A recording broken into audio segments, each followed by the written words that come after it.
Hey there!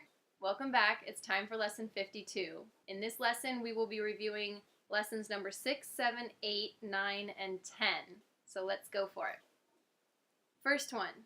I am upset because I see what is not there. Reality is never frightening.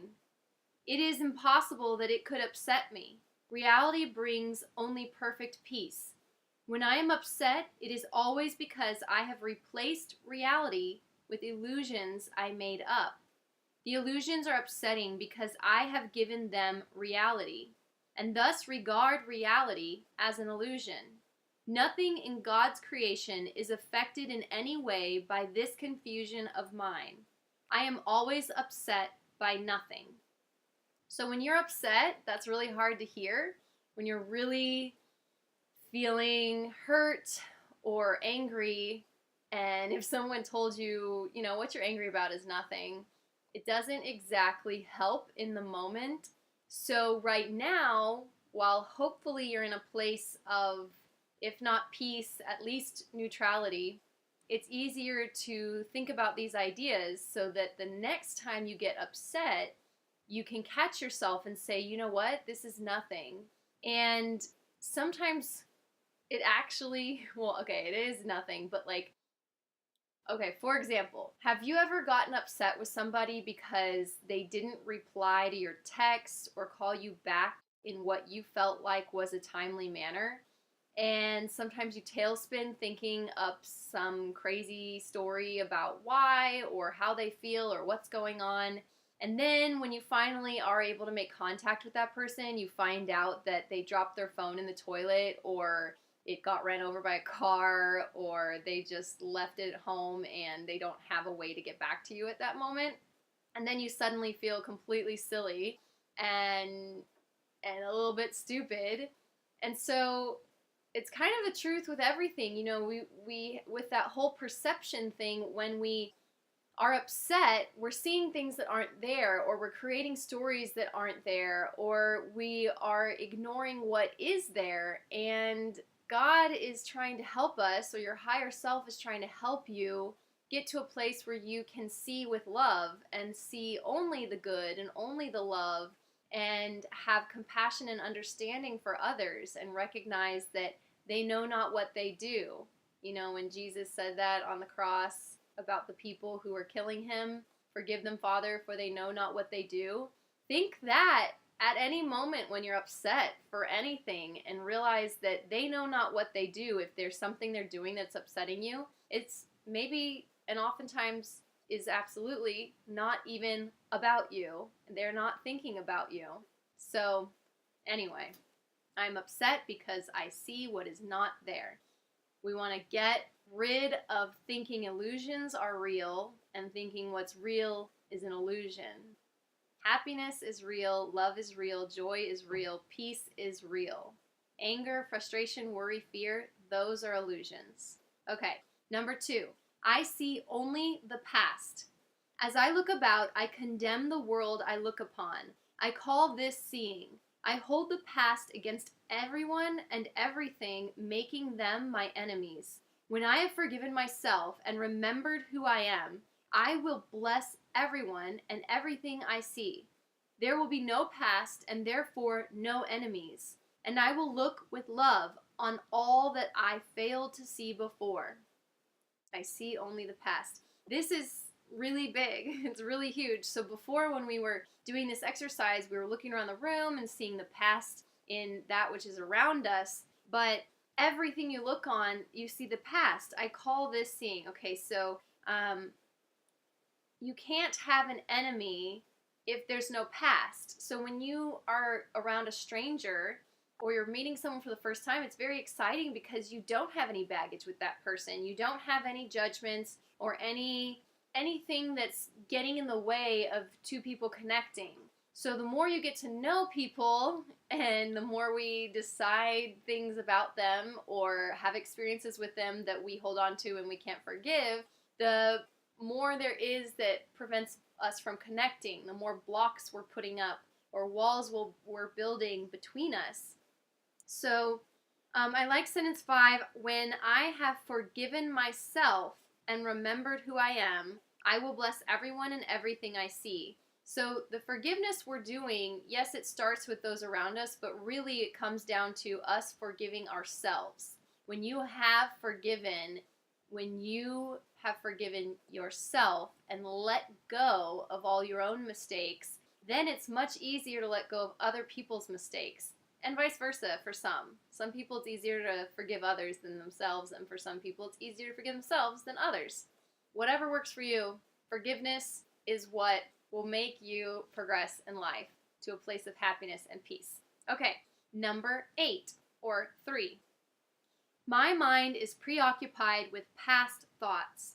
I see only my own thoughts, and my mind is preoccupied with the past. What then can I see as it is? Let me remember that I look on the past to prevent the present from dawning on my mind. Let me understand that I am trying to use time against God. Let me learn to give the past away, realizing that in so doing, I am giving up nothing. So, remember that I look on the past to prevent the present from dawning on my mind. When we're stuck in the past, we are not living in the present. We are not appreciating what is around us. We're pining for what was if you're living in the past. And so, letting go of the past, and I don't mean like you can't have memories. That may be impossible to completely have no memories. But letting go of past judgments, letting go of past anger and fear and hurts and upsets, letting go of those things is so freeing. It, for me, was almost like a literal weight was lifted off, and I felt completely lighter. I want to say, and this sounds crazy, that I even lost weight. But actually, when you think about it, cortisol is a hormone that you experience when you're stressed out, and stress comes from hanging on to worry and fear and anger and resentment and all those things. And so when you're hanging on to those things, you're creating more cortisol, and that cortisol will increase your weight. So you want to lose weight? Forgive and let go of the past. The past is heavy. It's weighing us down. And don't worry about the future. Thinking about the future often brings worry or dissatisfaction with what you have right now. So we're trying to live right now and enjoy right now everything that's around you and everything that is good.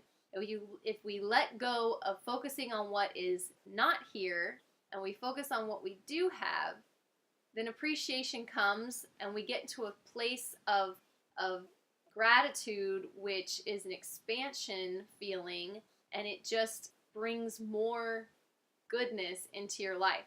Yeah, okay. Number 4/9. I see nothing as it is now. If I see nothing as it is now, it can truly be said that I see nothing.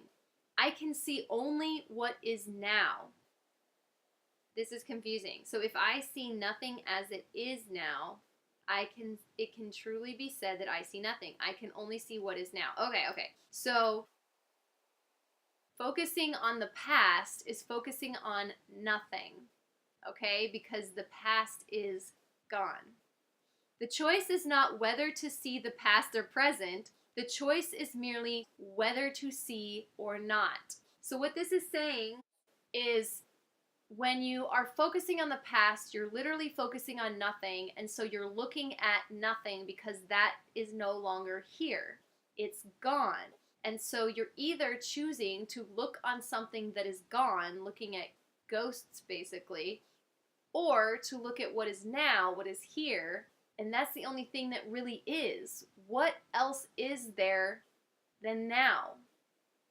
Now is all, and what you have now, this is what is here. Now I know there's like all these manifestation courses about attracting more, and when you focus on what you have in your bank, then you're not going to bring in more. Okay, well, I feel like this is talking about something a bit different. It's really about that anger, that frustration, that worry, that fear, all of that stuff. Those are rooted in past or future. But when you're really in the present and you really just check in, like right now, how do I feel right now? Without thinking about the past or the future, usually the answer is, I'm okay, or I'm great. Things are wonderful. Hopefully, anyway. But if they aren't, we're going to get them there. Okay. What I have chosen to see has cost me vision. Now I would choose again that I may see. So if you've lived your life looking in the past or the future, and you've had a hard time really being in the present, and you don't appreciate what you have until it's gone, does that sound familiar? It did for me. That's okay, because guess what? That's now in the past. Now you get to choose again, and you don't need to beat yourself up for living in the past or the future for the previous years of your life. Instead, you get to go, okay, great, that wasn't working for me. I'm going to try something different and see if this works for me. And I'm telling you, it will. If you are just dedicated and as diligent as you can possibly be each moment of the day, you will experience a new way of being for you, a new life, a life of love, a life of peace, a life of abundance. What's not to like about that? Okay, last one, part 5/10. My thoughts do not mean anything. I have no private thoughts, yet it is only private thoughts of which I am aware. What can these thoughts mean? They do not exist, and so they mean nothing. Yet my mind is part of creation and part of its creator. Would I not rather join the thinking of the universe than to obscure all that is really mine with my pitiful and meaningless private thoughts? Would I not rather join the thinking of the universe? So, when we're all caught up in our ego thoughts, those tailspin thoughts, the thoughts of anger, the thoughts of frustration, of worry, of fear, of judgment, those thoughts are not with the universe. They're not with God. They're not with creation. They are stuck in a place of nothingness. So with the Course in Miracles, what we're doing is trying to learn to stop choosing the ego and instead turn and choose our higher self or the Holy Spirit or the universe or whatever you want to call it. We want to choose that. And so when we do that, we're connecting with the universe and we are opening our minds to thoughts that are greater than our single self. Ideas come, or opportunities that you may not have been aware of before because you're so busy narrowing in on focusing on a certain person and what they may or may not have done to you or said to you, or a particular work opportunity that didn't come your way and you're upset about it because, oh man, I should have bought that house when I had the chance and now look at me, I'm still renting, or oh man, I should have taken this job instead of that job. And focusing on what didn't happen or didn't go the way you wanted it to go is focusing on the past instead of going, okay, what can I do now to change things? What didn't go right then? Maybe when I made that decision, I was making it from a place of fear or a place of worry or a place of trying to prove myself to somebody.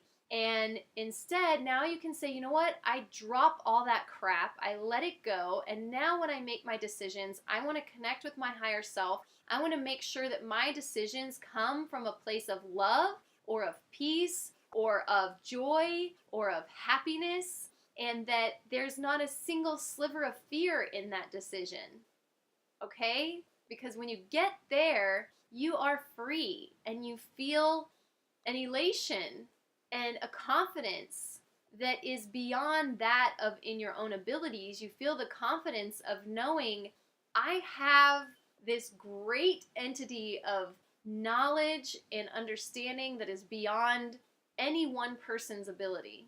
And you basically become invincible, unstoppable in whatever it is that you feel you are compelled to pursue, which will be things of the higher self, not the ego.